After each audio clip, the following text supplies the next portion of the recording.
ಅದರ ಜೊತೆಗೆ ಕಾರ್ಮಿಕ ಇಲಾಖೆಯಿಂದ ಸಿಗುವಂಥ ಸೌಲಭ್ಯಗಳು ನಮ್ಮ ಕಾರ್ಮಿಕರಿಗೆ ಸಿಗ್ತಾ ಇಲ್ಲ.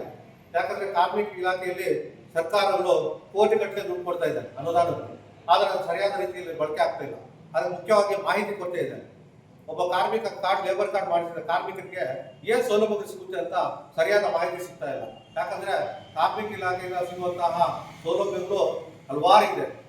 ಮನೆ ಕಟ್ಟಲಿಕ್ಕೆ ಅನುಕೂಲ ಇದೆ, ಕಾರ್ಮಿಕರಿಗೆ ಜೀವ ವಿಮೆ ಇದೆ, ಮಕ್ಕಳ ವಿದ್ಯಾಭ್ಯಾಸಕ್ಕಿದೆ, ಪ್ರತಿಯೊಂದಕ್ಕೂ ಅನುಕೂಲ ಇದೆ.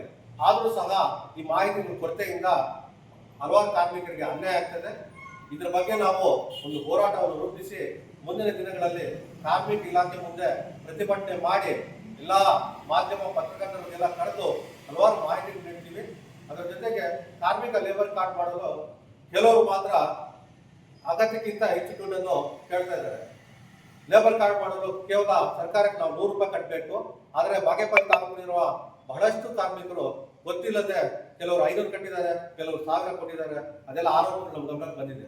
ಅದಕ್ಕಾಗಿ ಮುಂದಿನ ದಿನಗಳಲ್ಲಿ ನಾವು ಯಾವ ಕಾರ್ಮಿಕರಿದ್ದಾರೋ ಅವರಿಗೆ ಅವಶ್ಯಕತೆಗಿಂತ ಹೆಚ್ಚಾಗಿ ದುಡ್ಡನ್ನು ಕೇಳಬಾರ್ದು.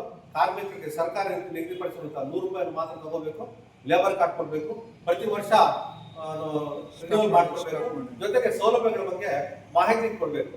ಮಾಹಿತಿ ಕೊಡ್ಬೇಕಂದ್ರೆ ಕಾರ್ಮಿಕರು ಕರೆದು ಮಾಹಿತಿ ಕಾರ್ಯಕ್ರಮ ಮಾಡಬೇಕು. ಮಾಹಿತಿ ಕಾರ್ಯಕ್ರಮ ಮಾಡಿದಾಗ ಮಾತ್ರ ಗೊತ್ತಾಗುತ್ತೆ. ಈಗ ಕಟ್ಟಡ ಕಾರ್ಮಿಕರು ಎಲ್ಲೋ ಇರ್ತಾರೆ, ಅವ್ರ ಕೆಲಸಗಳಲ್ಲಿ ಇರ್ತಾರೆ, ಅಂಥವ್ರಿಗೆ ಏನು ಸಿಗುತ್ತೆ ಸೌಲಭ್ಯಗಳು ಅವ್ರ ಮಾಹಿತಿಯನ್ನು ಕೊಡಬೇಕು. ಮಾಹಿತಿ ಕೊಟ್ಟು ಕಾರ್ಮಿಕರ ಕಲ್ಯಾಣಕ್ಕಾಗಿ ಶ್ರಮಿಸಬೇಕು. ಈ ನಿಟ್ಟಿನಲ್ಲಿ